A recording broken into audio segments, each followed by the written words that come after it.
Welcome to the Metabolic Link, a medical and science-focused podcast that explores the common thread of metabolism in health and disease. This is where science meets society.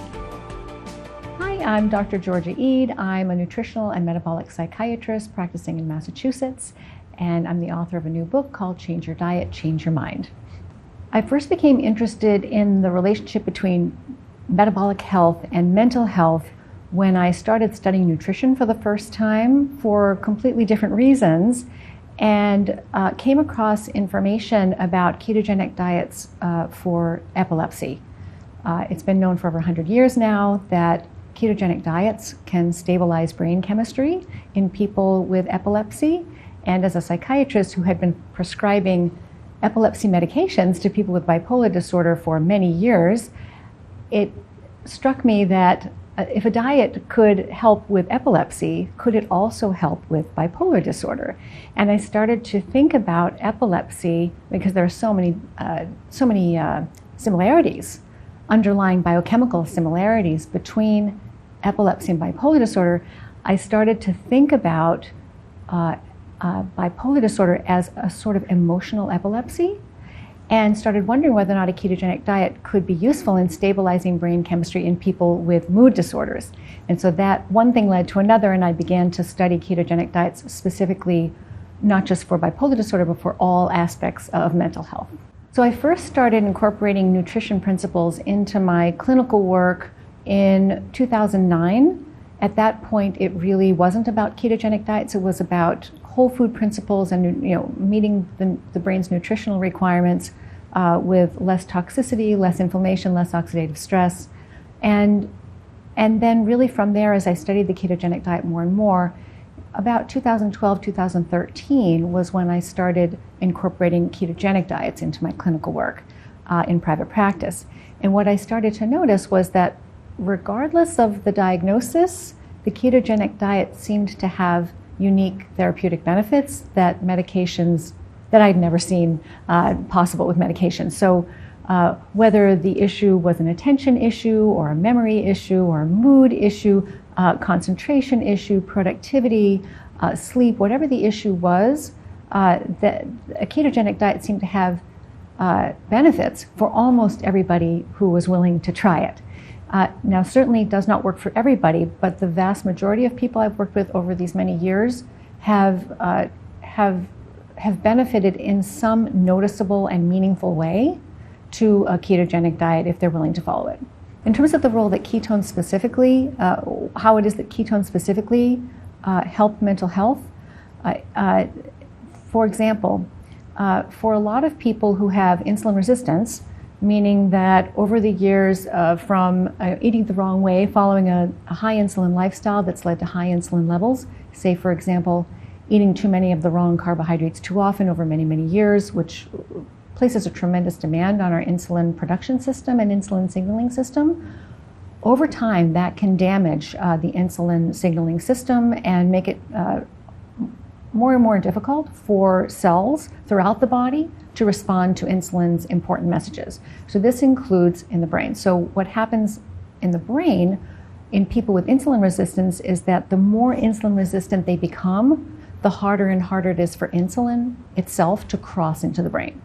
So glucose still crosses in, no questions asked, but insulin has a more and more difficult time.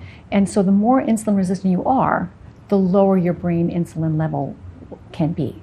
So what you can see is, in people with insulin resistance, is you can see a brain swimming in a sea of glucose and still be slowly starving to death because the brain can't process glucose to full capacity efficiently without adequate insulin. When you then place somebody on a ketogenic diet, those ketones will cross easily into the brain and they can bridge that energy gap that is left by that sluggish brain glucose processing. So now the brain is now running on two fuels, some glucose. The brain does still need some glucose at all times, but all of those sputtering cells that have been trying to get by with not quite adequate glucose processing for a long period of time, those can come back online, and often even within a matter of few days, people will notice a difference in their ability to concentrate, their ability to think clearly, and a much more stable stable mood and better mental energy, mental clarity. So the ketones revitalize the brain's energy supply in people with insulin resistance. Metabolic health is simply the how your cells are functioning from day to day. How are they getting their energy? How are they taking care of themselves? How are they clearing away waste products? It's really the day-to-day operation system of the cell. And so metabolic health is the day-to-day operational health of all of your cells. So of course then it would make sense that you couldn't have excellent mental health without excellent metabolic health, because the brain is full of cells that need to have all of their requirements met. So when people go on a ketogenic diet, it's as though they're shifting their brain's operating system sort of to a more efficient mode, where all of the pathways, not just one pathway here or there, the way medications work, but all of the, each cell's energy production systems, operational systems, management systems, waste disposal systems, every system of every single one of those cells is functioning more efficiently. And so when that happens, of course, the brain will work better. And so no matter what kind of a mental health issue you have or how long you've had it, you can see substantial improvements in sort of overall brain health and overall and symptoms of a wide variety of mental health disorders. So many people underappreciate the powerful role of nutrition in brain health. So when I was in medical school, 4 years of medical school, we probably had 2 or 3 hours worth of nutrition education and nothing about the relationship between food and the brain. And then 4 years of psychiatry residency, we didn't talk about food once. So when I left residency, I really it did not cross my mind that the food choices we made were having an impact on our mental health. And so it wouldn't be until 10 years later, after practicing conventionally, prescribing medications, offering psychotherapy, and despite loving my work and really enjoying all the aspects of my work, most of my patients weren't getting better. And I wasn't alone. My colleagues also, some of whom had been practicing for decades, all of our practices were filling up with patients who weren't getting that much better. So when I started studying nutrition, and I came to the realization of like how fundamentally important our food choices are to our brain health. What I learned was that most of the information that we have about nutrition and how to feed our bodies and our brains is incorrect. So what we really need to be thinking about, we've thought about for so long, what is a heart-healthy diet? What is a diet that's healthy for your waistline? We don't usually ask, well, what is a brain-healthy diet? And a brain-healthy diet is very different when you look at the actual science of how cells work and how foods work in the body, what the brain needs in order to produce energy and maintain itself and work properly and maintain its beautiful balance of neurotransmitters and all the other important things the brain does, is that you need to nourish the brain with all essential nutrients, which the standard guidelines do not do. You need to protect the brain from damaging ingredients in the diet, which our modern guidelines do not do. And you need to energize the brain safely over the lifespan in a way that protects brain metabolism, and which our modern diets do not do. And really that last point about energizing the brain safely over the lifespan is largely to do with keeping glucose and insulin levels in a healthy range. So my hope for the future of mental health, so the reason I wrote this book, it's called Change Your Diet, Change Your Mind, is because I want people to know how much more control they have over their mental health than they realize, and how quickly they can experience really profound changes in the way they think, in the way they feel, and the way they behave, if they understand which dietary changes are most worth making and why. Because so much of what we're told about brain food is about strategies that do not work.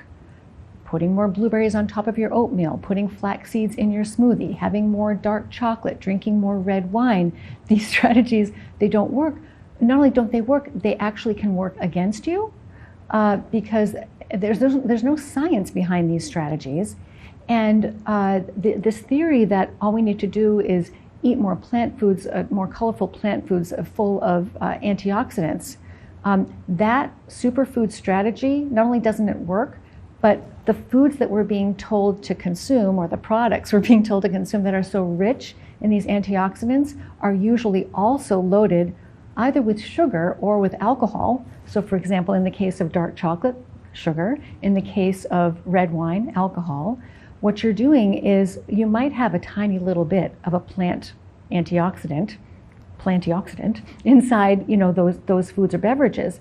But in the case of chocolate, it's surrounded by sugar, which is a powerful promoter of oxidative stress, which is what we're trying to fight with antioxidants in the first place. In the case of red wine, that little lonely milligram of resveratrol, that antioxidant in red wine that's supposed to be so good for the brain, is swimming in a sea of alcohol, which is another powerful promoter of oxidative stress that we're trying to fight with antioxidants. So I think I wish people understood more, and what I explain in the book, is that your body doesn't need antioxidants from the outside. Your cells are equipped with their own internal antioxidants to deal with oxidative stress. So the question is, why do we have so much excessive oxidative stress in the first place? And all that excess oxidative stress that we're told to eat more antioxidants for, it's coming from the foods we're eating. So if you know which foods are the root cause of that oxidative stress, and you remove those from the diet, then your own internal antioxidant systems can mop up those excess free radicals that we naturally expect to see from eating even a healthy whole foods diet. There's a certain amount of oxidative stress that we are naturally supposed to see when we eat. It's part and parcel of food processing. But so if you take the culprits out of the way and let your body, you can trust your body to do the rest. So when people go on a ketogenic diet, especially if it's a whole foods, properly constructed, well-formulated ketogenic diet, one of the reasons why that is such a powerful antioxidant strategy is because it removes so much of the sugar and flour and other refined carbohydrates that promote the oxidative stress in the first place. So the Metabolic Health Summit is important because it focuses on really the root causes of most of the chronic mental and physical health diseases we all fear. So whether it's depression or dementia or obesity or cardiovascular disease or fatty liver disease, certain forms of cancer, all of these conditions that we think of as normal parts of aging, all of these conditions which we think we have so little control over, they're really rooted in living a high insulin lifestyle. And most of metabolic health has to do with controlling your insulin levels, and not about your glucose levels, because as so many people who come to this conference already know, we're not looking at the right markers. Most people, at least in this country, are taught to believe that I think people are starting to understand they do need to pay attention to their blood sugar levels, but their blood sugar levels that's one of the last dominoes to fall, is the fasting blood sugar. And that's the test that most people get when they go to their healthcare practitioner. But by the time your fasting blood sugar level is above normal, then you already have a significant amount of metabolic damage. What you want to know is how much insulin is it taking for you to keep that fasting blood sugar under control. And because those high insulin levels are what are damaging your metabolism over time. They're damaging your insulin signaling system. They are slowly, silently choking off your brain's energy supply. And of course, that's going to lead to all kinds of problems for every cell in the body, not just the brain cells. But where it comes to the brain, it's particularly important because one of the diseases we all fear and that we feel we have no control over is Alzheimer's disease. When actually we've been known for 20 years now, that there's a huge relationship. There's not just an association between insulin resistance and Alzheimer's disease. There is actually a direct causal relationship between insulin resistance and Alzheimer's disease.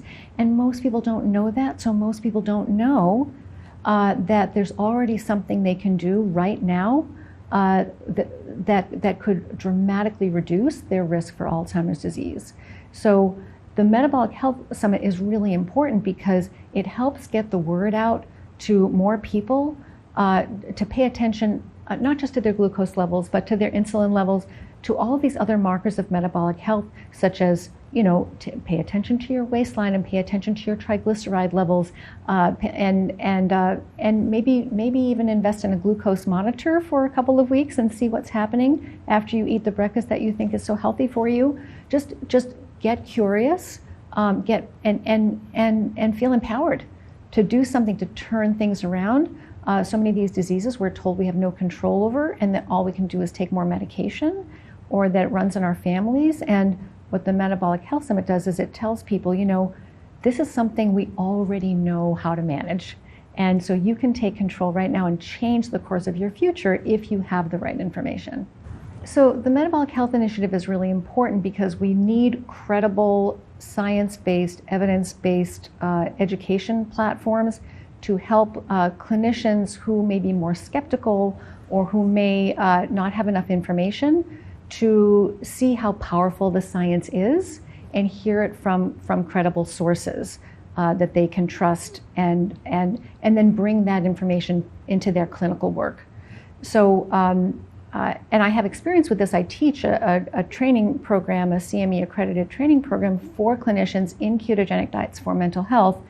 And my experience with that, having taught that course for almost 4 years now, is that people are really hungry for this kind of information. People want new strategies to offer their patients. They want the information. They want to be able to share new cutting-edge ideas and therapies that actually work. And they need the information and they need the tools to be able to do it. So for example, with the Metabolic Health Initiative, which being run by scientific, being run by leading clinicians and researchers in the field, scientists in the field, that I think that will really help to educate the next generation of clinicians, so that it will start to become normal, and to incorporate these kinds of principles into everyday clinical practice. I think very quickly, with the help of the Metabolic Health Initiative, people who don't practice this way are going to start to be viewed as using outdated strategies. And that's exactly what we need to happen. Thanks for listening to this episode of The Metabolic Link. If you're enjoying this podcast, please share, subscribe, follow, and leave us a comment or review on whichever platform you use to tune in. We hope you'll join us next time.